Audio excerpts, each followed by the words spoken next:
अखण्डमण्डलाकारं व्याप्तं येन चराचरं तत्पदं दर्शितं येन तस्मै श्रीगुरवे नमः। तस्मै श्रीगुरवे नमः। तस्मै श्रीगुरवे नमः। प्रिय विद्यार्थियों, आज हम रुचिरा छंद के लक्षण और उदाहरण के संदर्भ में अध्ययन करेंगे। सबसे पहले हम इसके लक्षण पर चर्चा करेंगे कि हमारे आचार्यों ने इसका लक्षण क्या दिया है। जभौ सजौ गीति रुचिरा चतुरगृहै। एक बार फिर देखिएगा। जभौ सजौ गीति रुचिरा चतुरगृहै। जभौ ज च ब च जभौ, जैसे रामः च कृष्णः च रामौ होता है, ऐसे जह च भह च जभौ यानी जगण और भगण। उसी प्रकार से सजौ भी होगा। सह च जह च सजौ यानी सगण और जगण। ग इति यानी गुरु, और रुचिरा तो नाम है ही। फिर उसके पश्चात आ जाता है चतुर्ग्रहै। चतुर यानी चार और ग्रह यानी 9। अब इसकी वृत्ति पर चर्चा करेंगे हम। वृत्ति क्या है? यह एक वार्णिक छंद है। अभी तक हमने जितने भी छंद का अध्ययन किया है वे सब वार्णिक छंद ही थे। यह भी एक वार्णिक छंद है। इसमें 4 चरण होते हैं। पूर्ववत सभी छंदों के समान इस छंद में भी 4 चरण है। प्रत्येक चरण में 13 वर्ण होते हैं। 13 वर्णाः भवन्ति। ध्यान दीजिए, अभी तक हमने 11 वर्ण वाले इंद्रवज्रा, उपेंद्रवज्रा, 12 वर्ण वाले द्रुत विलंबित, वंशज, भुजंग प्रयात, 14 वर्ण वाले वसंत तिलका, 15 वर्ण वाले मालिनी, 17 वर्ण वाले मंदाक्रांता शिखरिणी, 19 वर्ण वाले शार्दुल विक्रीडित, 21 वर्ण वाले सरगधरा इत्यादि का अध्ययन किया, और 8 वर्ण वाला अनुष्टुप छंद भी हमने देखा। लेकिन ये 13 वर्ण वाला है। इसके प्रत्येक चरण में 13 वर्ण होते हैं। इस छंद में गणों का क्रम क्रमशः जगण, भगण, सगण, जगण और गुरु होता है। अभी मैंने लक्षण में चर्चा की थी। जभौ सजौ, जभौ यानी जगण, भगण, सजौ सगण और जगण, और ग इति गीति, ग इति यानी गीति यानी गुरु होता है।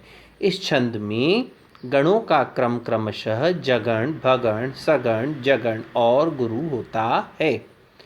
इस छंद के प्रत्येक चरण में चतुर्थ और नवम वर्ण पर यति होती है। चतुरग्रहै, चतुर यानी 4, ग्रह यानी 9, चौथे और 9वें वर्ण पर यति होती है। और उसके पश्चात हम इसके उदाहरण पर चर्चा करेंगे। ननु क्षितिर्दश मुख भारजां प्रभो पुरो व्यथां प्रकटयितुं व्यकम्पत् त्रपां गता स्वपति बलापकर्षजा मभूर्दिशः किं रुचिरा रजोभरै। न में लघु, नु में लघु होना चाहिए, लेकिन पीछे संयुक्ताक्षर होने के कारण से, क्ष होने के कारण से यह नु गुरु हो जाएगा। क्ष में छोटे की मात्रा है तो यह लघु। लघु गुरु, लघु ज भान जगण। ती में छोटे ई की मात्रा है किंतु पीछे आधा र है। देखिए द के ऊपर र है यानी संयुक्ताक्षर हो गया, तो यह गुरु हो जाएगा। द लघु है, श अपने आप में लघु है, तो गुरु लघु लघु भान स भगण। फिर देखिए मू लघु, ख लघु और भा गुरु।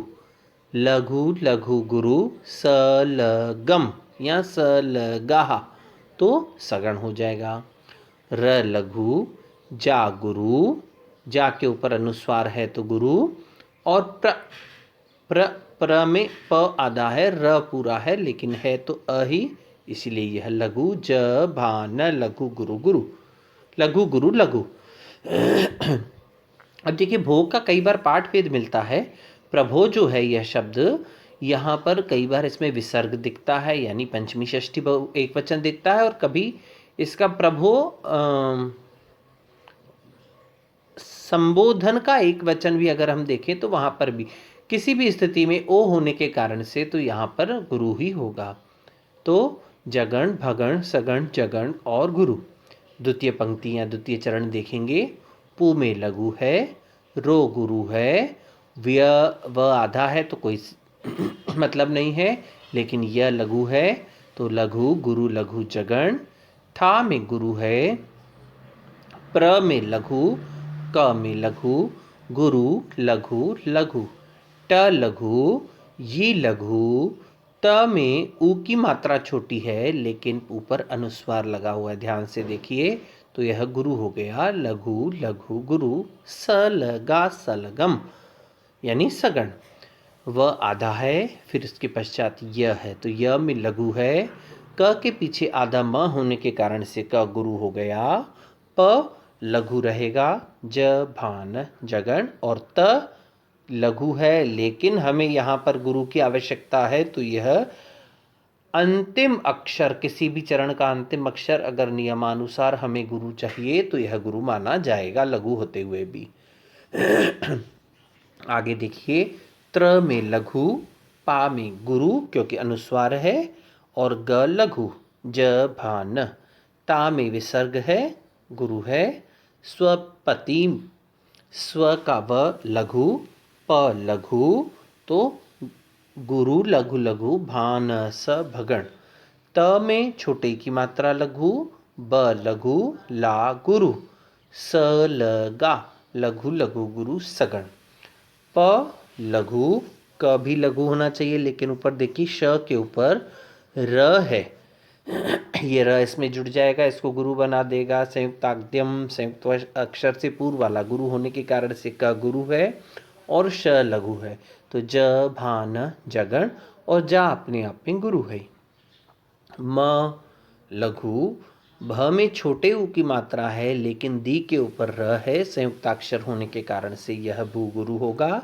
द में छोटे ई की मात्रा है, लघु लघु गुरु लघु जगण। श में विसर्ग होने के कारण से गुरु है। की में छोटे ई की मात्रा है तो लघु है। म लघु, फिर भा न स यानी भगण। रू में छोटा ऊ है, रुचिरा में रू, ध्यान दीजिएगा रू बड़ा नहीं है। रू में छोटे ऊ की मात्रा है तो लघु। च में छोटे ई की मात्रा लघु, रा गुरु। लघु लघु गुरु सलगम। र लघु, जो गुरु, और भ लघु, ज भान जगण, और र में रई ही विसर्ग होने के कारण और ऐ की मात्रा होने के कारण से गुरु है। तो यहाँ पर जगण भगण सगण जगण और गुरु होने के कारण इस छंद में हमने देखा कि यह त्रयोदश वर्ण वाला रुचिरा छंद है। अब देखिएगा अभिज्ञान शाकुंतलम में इसका एकमात्र उदाहरण, इसका अंतिम श्लोक, सप्तम वर्ण का अंतिम श्लोक जिसको हम भरत वाक्य भी कहते हैं, उसमें यह छंद विद्यमान है, इसीलिए हमें इसका अध्ययन करना आवश्यक है। अब इसका उदाहरण देखिए। प्रवर्तताम प्रकृति हिताय पार्थिव, सरस्वती श्रुत महताम महीयताम, ममापि च क्षपयतु नीललोहितः, पुनर्भवम परिगत शक्तिरात्मभू। अब एक बार इसको आप पढ़िए स्वयं। प्रवर्तताम प्रकृति हिताय पार्थिवः, सरस्वती श्रुत महताम महीयताम, ममापि च क्षपयतु नीललोहितः, पुनर्भवम परिगत शक्तिरात्मभू। अब इसके प्रथम चरण पर हम गण चिन्ह लगाएंगे। प्र लघु, व गुरु है क्योंकि पीछे रत है, आधा र होने के कारण से गुरु, त लघु, तो ज भान। फिर देखिए ता में गुरु है, प्र लघु, क्री लघु, भा न स भगण हो गया, ती लघु है, ही लघु और ता गुरु है, स लगम सगम हो गया, य लघु है, पा गुरु है और थी लघु है, तो ज भान जगण हो गया और वह अपने आप में विसर्ग से युक्त होने के कारण से गुरु है ही। तो जगण, भगण, सगण, जगण और गुरु होने के कारण से यहाँ पर भी रुचिरा छंद है। अब इसके प्रथम चरण का अभ्यास हमने कर लिया है। द्वितीय, तृतीय, चतुर्थ चरण का अभ्यास आप स्वयं घर पर करेंगे और इस छंद के लक्षण और उदाहरण पर अच्छे से विचार करेंगे और उनको कंठस्थ करेंगे। कल हम एक नए छंद के साथ पुनः आपके समक्ष उपस्थित होंगे। तब तक के लिए ओम शम।